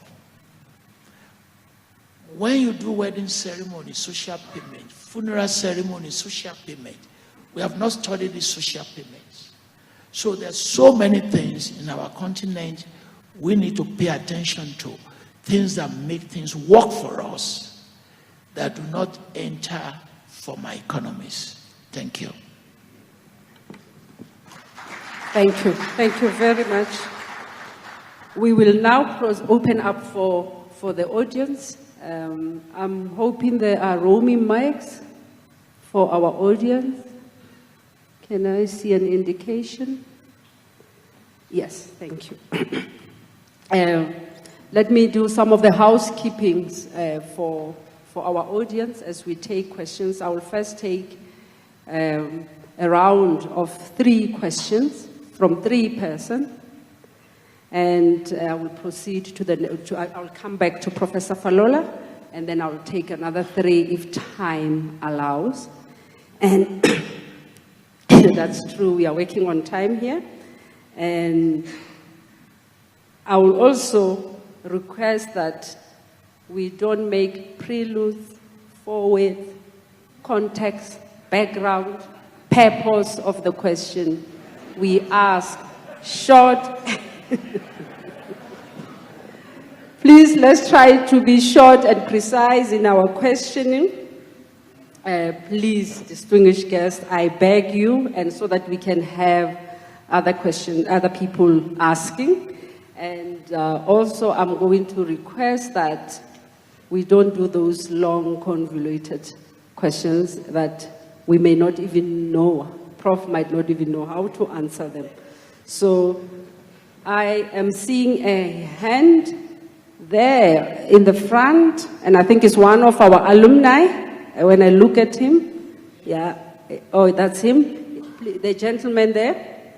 And then we have, oh, this one has a mic already. Okay, let's start with the one who has a mic already, then we'll come to you. And now I'm going to be gender biased, I'm looking for a woman. Okay. Yes. Dumelango fella. There's a lady with an orange and black. Just here, right in front. Okay, I'll greet you all. My name is Zili Joseph Lokwape. It's quite interesting on what the issues you are dealing with now. My question is simple and straightforward. Africa is a rich continent. Africa have resources. Africa have soil.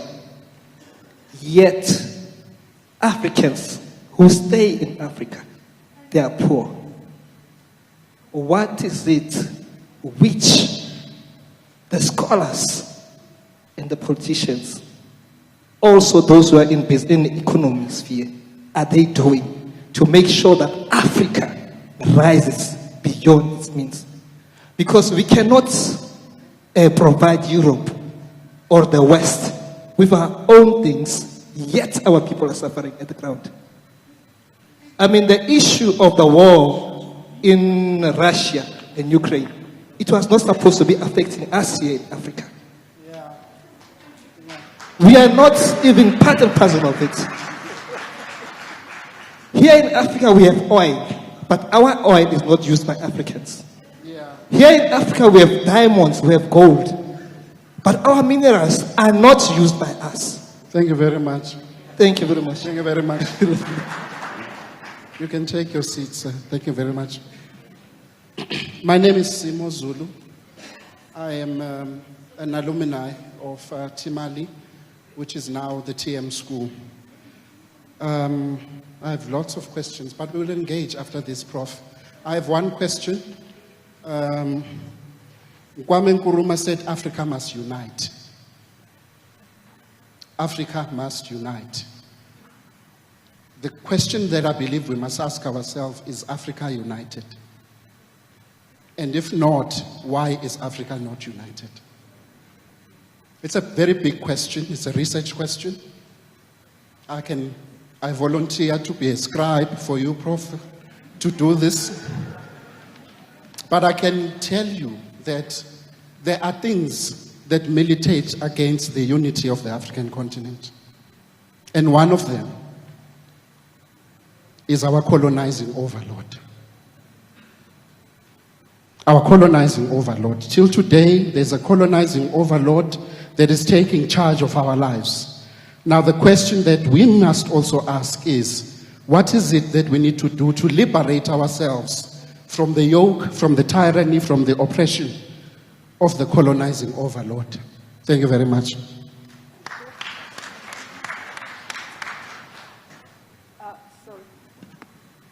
There's a lady here. I have recognized this lady here with an orange and black. Please, thank you. Thank you so much. My name is Lerato and I'm a student at UNISA, long distance, right? So, quick one, Professor. I'm sorry to say this, but I'm not ready to, as a young person sitting in this room, I'm not ready to forgive those who came before me. I'm not ready. The reason for that is because you guys sit at the AU without us. What is it that you're doing that involves us? Have you heard of what is it that we want as African youth? We have ideas, we're working so hard, but we are not involved. Does the AU have a youth organization? Does SADC have a youth organization? You don't have that, but you keep on saying you have a plan for 2063. I'll be 63 by that time. I'll be 70 by that time, I think. But what is it that you're doing to involve us? We want to stay here. We don't want to work abroad. Like I'm saying now, I'm a UNISA student, but I'm a transfer pricing specialist. My skills are so rare in SA. They are so rare that when you open your email every now and again, you get an email saying that I have an offer for you in Dubai. I have a job for you in the UK, because my skills are so rare. So I don't want to go. I want to be here. I want to rebuild my continent. So what are you doing to involve me as a young person? Thank you.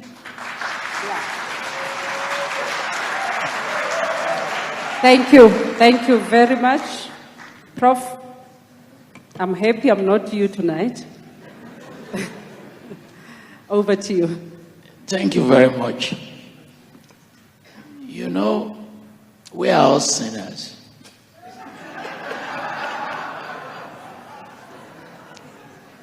And on a daily basis, we seek repentance. And I know some of us will not be forgiven because the sins are too many. But people like President Mbeki and myself, whose sins are few, will be forgiven.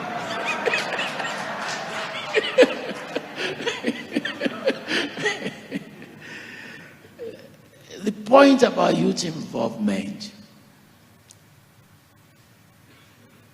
is a bigger conversation which is being held in all countries. Not too young to run is a slogan that you find. And in the last 3 years, you find /eNCA Nigeria, youth, big youth, protest against the police in Zambia, Liberia, Sierra Leone,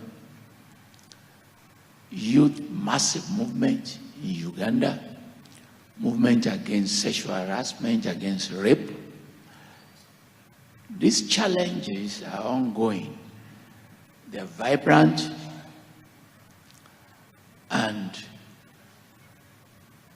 we must encourage them to influence politics. Many of you are familiar with my writing. I have made major speeches in March at the University of Jomo Kenyatta. I advance the argument that the theories that drive conversations today, cosmopolitanism, Afropolitanism, Afrofuturism, they do not hold to my generation, but to your generation. And that theoretical platform, which is reshaping the knowledge system, is also connected to the major achievements of our young men and women. And yesterday, I challenged the Team Ali School, and I was very, very honest in saying that the three dominant frontiers of our empowerment, of our transformation, none of it holds to our professors. None of it derives from our universities. I'm sure they were embarrassed, just as I too was embarrassed, that how can we have these universities and our three frontiers of transformation do not hold to these universities? What are these? The expansiveness of the creative industry in music, in fashion, in films, hold to precisely what you are talking about. And it is not the knowledge we produce in the universities that produce the third biggest film industry in the world. The witches in Hollywood movies that you enjoy watching in South Africa. Some of you are addicted to Nigerian movies. If you go to the government hall in Pretoria, in front of the hall, they sell Nigerian movies there. They do not hold to the UNISA or to the University of Lagos. We are very grateful to you, young men and young women, for reviving the African stories, for reviving the African traditions, for repackaging mythologies and science fiction and combining them in the most creative ways. And South Africa is also producing great movies that are on Netflix, local stories. The extensive nature of fashion, the creative aesthetics, they are generated by young men and women outside of the university space. And the globalization of the African music industry, one of the most successful in post-colonial Africa, does not hold to universities. As we are teaching them piano, they threw away the piano and went to gongs and drums. There is no club tonight in Johannesburg that will not play Davido, or Simi, or Gold, or Jerusalema. Jerusalema in 3 weeks had 45 million views. That's not a UNISA product.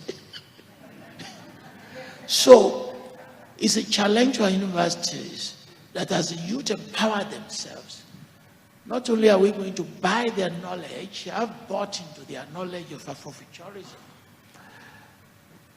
Indeed, on Wednesday in Zurich, I'll be talking about Afrofuturism, which is not a theory that holds to me. It's a theory that holds to you. So you have not been ignored. And because you have not been ignored, and you are transforming us, and when Nigeria recalibrated its economy, moving ahead of South Africa as the largest economy in Africa, you know what made it possible? Fashion, Nollywood, and Davido. That's it. So, you have actually forgiven us, only that you don't know.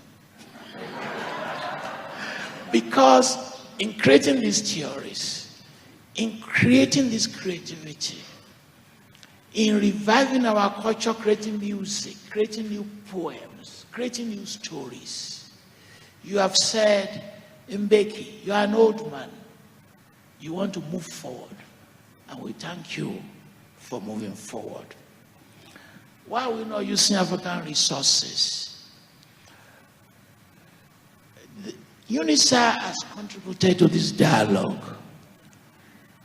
Bloemfontein has contributed to this dialogue. They've been initiating conversation on illicit flows and Timali School, because I'm a member of the board, I know what they teach, is developing a cluster of knowledge around illicit flow and development. And they are calculating how much we lose. I'm extending your question. $85 billion leave Africa every year, just merely because of legal papers that we sign, illicit contracts we append our signature to, not including theft of oil, theft of timber, theft of gold. I was telling President Mbeki in the car that there's a region in Nigeria called Samfara. It has gold.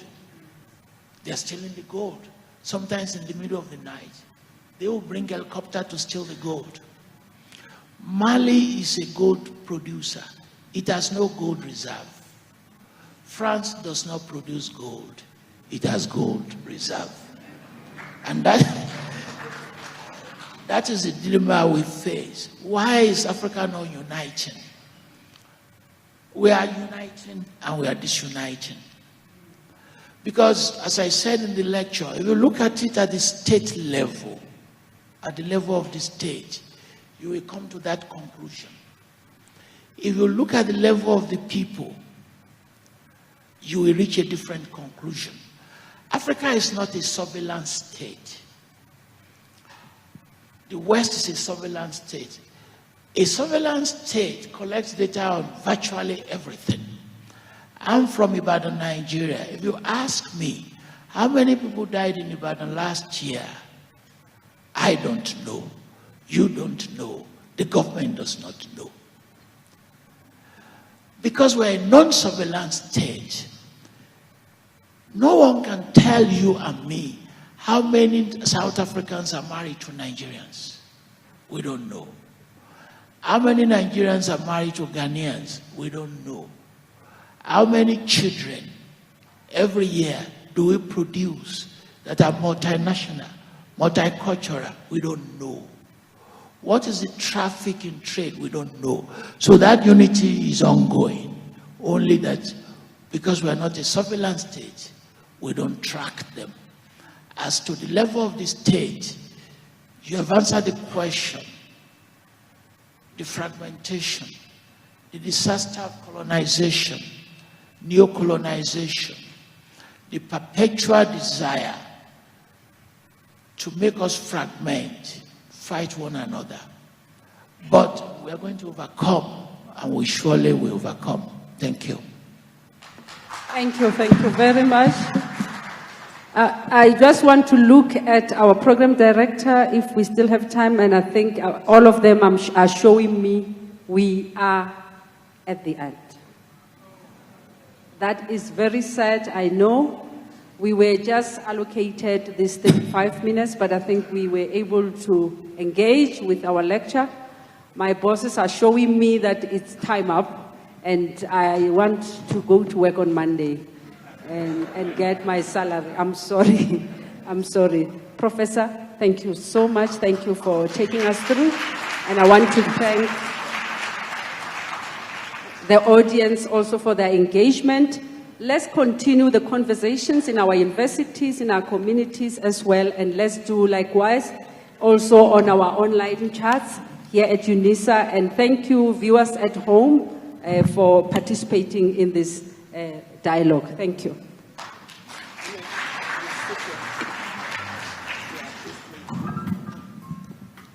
I know we're coming across as spoilers at this point, and I do just want to say that even President Mbeki said no when we tried to indicate that it's time. So I'd like to start out by thanking our patron, President Thabo Mbeki and Mrs. Zanele Mbeki, not only for their pioneering work, but allowing us to use their names to carry out activities and functions of this nature. Professor Toyin Falola, we are eternally grateful to you for this thought-provoking and inspirational lecture. More importantly, for your willingness to engage with other stakeholders and colleagues at the Thabo Mbeki African School. You raised a number of issues tonight, and I'm not here to summarize that. I simply wanted to lift one or two nuggets that you have raised. You spoke about success of Africans, the success of our endurance, but you warned us that no one is celebrating poverty, and we should turn our pain into success and achievement. Over the past few days, you've also put out there that in Africa we talk about the we rather than the nation. You spoke about us weaponizing ethnicity. You juxtaposed this whole issue of the frontier and citizenship. And you said we are caught in the frontier concept. You also went further over these days and spoke to a question that came up through the challenge by the young woman and who spoke earlier, where you said new colonization is taking place because the young and old are not talking to each other. And you raised the challenge, can Africa create a modern state? And you also juxtaposed the whole idea, the notion of running a country as a king rather than a president. As a president, you run a country according to a constitution. As a king, you are guided by convention. But let me continue with the thank yous and acknowledgements. So I'd like to also thank Professor Lenkabule, the Vice-Chancellor of UNISA, the Council and Management of UNISA, for embracing our partnership and contributing to this amazing event today, one that's being watched from across the world and from within this room. Professor Sibusiso Vilankomo, I'd like to thank you for your steady leadership. And I'd like to extend that to the colleagues at the TM school, because we're going to rely on you to turn your scholarly work, to turn this lecture into ongoing dialogue about the future of our continent. And you've heard Professor Falula's really, Prof, place quite a burden on your shoulder. We sort of pushed from the foundation, but he stated it quite clearly. And in this instance, I think accountability is not even a question. To the board of the Thabo Mbeki Foundation, who in their wisdom felt it necessary that this lecture becomes a permanent feature of our annual calendar and our annual political calendar, I'd just like to say thank you. To the Marketing and Communications Department at UNISA, for all the logistical support they provided to this event, including the rise in temperatures at times. It was wonderful to watch that and see us pull through. And to the staff at the Thabo Mbeki Foundation, I'd like to thank you for all the hours and the sleepless nights you've put in to ensure this event becomes the success it is. As a matter of fact, how does the saying go, Nangomso? So we're not thanking you for today and yesterday, we're thanking you for tomorrow. And the same goes to the UNISA team. More importantly, though, the driver, manager, and coordinator of this event, Lupi, Now, I run the risk of massacring your surname, but let me try anyway. Aisa and the team, you've really outdone yourself. We wish as a foundation to appreciate the support and cooperation from many South Africans present here today and at home for the continuous material and otherwise support you've provided to our foundation. And we'd also want to thank those Africans in the room and elsewhere in the continent outside of South Africa for your ongoing support. And of course, I won't forget the fifth region, the diaspora as well. It's an occasion to acknowledge all of you by name as we will shortly be approaching our patron's birthday. Friends, colleagues, comrades, fellow Africans in this hall, at home and the diaspora, and I'm repeating this, we thank you for joining us tonight. We hope that this has been an occasion for all of us to rededicate ourselves to a rising Africa, to an African Renaissance, to celebrating the culture, the food, the fashion, and what we are all about on the continent, despite all the challenges that it must still, and we feel it must still claim, the 21st century as an African century. I'd like to thank our program director for managing this event as well as you did. And mind you, for keeping time, even when we started later than we had intended. We'd also like to thank you for engaging on the discussion, but you said you didn't want to be the professor, Professor Falula. I don't want to be you when people doorstop you as you go out and saying you didn't see me, you know.